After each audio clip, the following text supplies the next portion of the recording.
Hey, everybody, it's Eddie from Tokyo. This is your cryptocurrency update from Japan, and I want to share with you the powers behind the Forbes.com.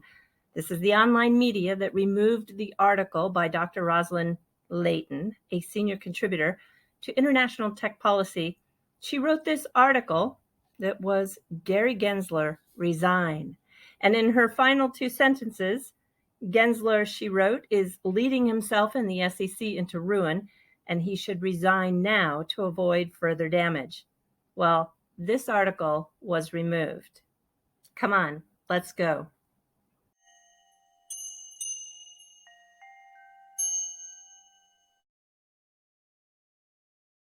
Now, there was a lot of talk about this on the internet. So I went to Forbes, and just to double check, you can see that when you put in that URL, we cannot find that page you are looking for. And because Rosalind is a regular contributor, she has her own page where you can search her most relevant, her most recent articles, and you are able to reach those results by all time, past year, past week, or today. And sure enough, that article has been removed. There is no Gary Gensler resign article. So we definitely know Forbes censored that Gensler article. And that's why I want to look at who is behind Forbes. But just a big shout out to Not Your Average Joe. He has a Twitter handle at Quant Network Dev. He actually downloaded the article, and you can find it in a PDF form on Jeff and Chip's On the Chain channel. And if you have trouble finding it, just go to their Twitter website. This is at Stephen Chip. And you can find his Twitter feed has a link to it. And so if you should want to share it still, it is shareable in their PDF form. A link will take you to Dropbox, and you can get that downloaded so that you can share the PDF as well. And the article is in its original format, just not hosted on the Forbes.com website. When you download it, it'll look something like this. Very readable and very shareable. Attorney John Deaton weighed in a bit. He said that we should make Rosalind Layton's article more popular since it's been taken down. Below is the article along with the credit to the person who downloaded it. And this is the important part of his tweet. We live in dangerous times when an article calling for the resignation of an unelected political appointee is taken down. There are lots of articles like this one. Who owns Forbes, and does it have ties to China? This was published in 2021, and it's the same question that has come up often since July 2014, when Integrated Whale Media, a Hong Kong investment group, purchased controlling stake of Forbes for an undisclosed amount. Steve Forbes was reported to continue his role as chairman and editor-in-chief after the sale. The 104-year-old Forbes, with its 450 employees worldwide, has reached the milestone of 150 million people annually. So that's a lot of people that they are reaching. And there's been a lot of buzz in the last 12 months centered around a special purchase acquisition company, or SPAC, as they are often called for short. They were going to take the brand public. Now, their digital transformation has delivered double-digit revenue growth over the past year, so it seemed like the timing to have a SPAC transaction was good. But that was also reported as being terminated as of June of this year. The SPAC, headquartered in Hong Kong, called Magnum Opus, it is backed by a China sovereign wealth fund, reported their SEC 8K report on June 1st that the termination of the transaction with Forbes was by mutual consent. And as of August 2nd, you can see that after the SPAC deal collapsed, the New York Times wrote an article that they have tapped Citigroup to sell. Can Citigroup sell it? Well, they are exploring a sale price of at least $630 million, according to Dealbreaker, and the Hong Kong private equity firm, Integrated Whale Media, is reported as being desperate to get rid of it. They are circulating the company financials to media companies, including Yahoo. So if Citi is handling this sale, we're talking about legacy banking at its finest. Goldman Sachs and Citigroup are bank holding companies that are supervised by, wait for it, the Federal Reserve. Their broker-dealer units are supervised by the SEC and, of course, other securities regulators. So the fact that Citi is handling the sale of Forbes Media, it's not a far stretch to see who it is that wanted that article to disappear. I would encourage everybody to see how many times the Citigroup has actually shown up on the public calendar of Gensler.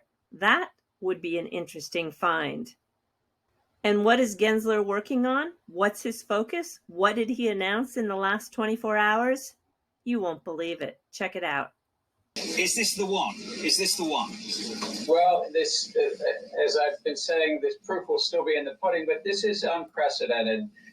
Tom just said something about the data, and I'm not talking about the data that you were referencing, but when investors invest in companies, they need to ensure they look at financial data, and they need to know that that financial data has been checked by auditors. And guess what? That the auditors have somebody looking over their shoulder as well, that there's somebody auditing the auditors. And that's our basic system of checking data in our capital markets.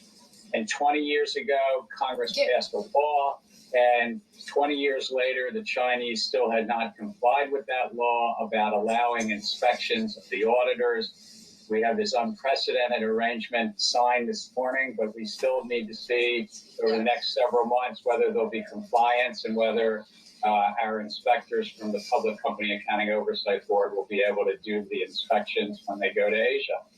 The first step towards avoiding the delisting of about 200 Chinese firms from the New York Stock Exchange has been completed.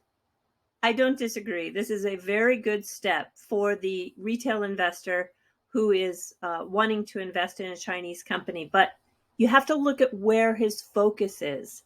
The focus should be first and foremost on protecting U.S. businesses, but I see this as protecting Chinese businesses. It's not hard to imagine that Gensler just picked up the phone and called the Citigroup, and the Citigroup instructed that article to be removed. Before we jump to the fluff, I want to tell you that I'm going to do another video today because there are a few things that I think need to be discussed. This one in particular, the Grayscale Investments LLC, that they have been fielding questions from the SEC in regards to some of their tokens. Yeah, one of them is XLM. The other story is about Mt. Gox, and no, I don't believe they're going to be distributing coins this week.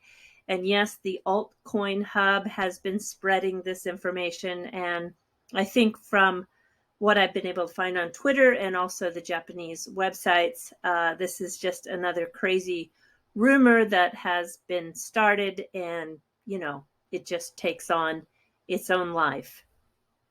And CZ at Binance within the last hour just tweeted out a really great story that he has signed a huge partnership with Visa and MasterCard. And I want to just talk about it because we're looking at Bitcoin, Ethereum, XRP, Solana, ADA, and many other digital assets are going to be part of their payments option. This is just huge news. So even though we have some 2 steps back, we do have one big, huge step forward here. And now we're jumping to the fluff. If you're one of my Patreons, you know that I have been wanting to throw a year-end party here in Japan for all of those members. And yeah, I'm keeping a close eye on what the government is actually doing. So we've got an update. Kishida's on the Prime Minister, has decided that as of the 7th, you'll be able to get in without any getting into the country without any PCR test, as long as you have received 3 vaccine shots. I know it seems crazy, but That's a little bit of a change. And they're also gradually increasing the daily entry cap on travelers. Currently, it's set at 20,000, and you still have to be part of a group tour. But I can see that they are starting to relax those rules. And gosh, I'm just hoping that by late November, early December, when the weather is fantastic here in Japan, we have a blue sky ticket to arrive, and we'll be able to throw that party. All right, everybody, do take care. Sayonara for now. Bye-bye.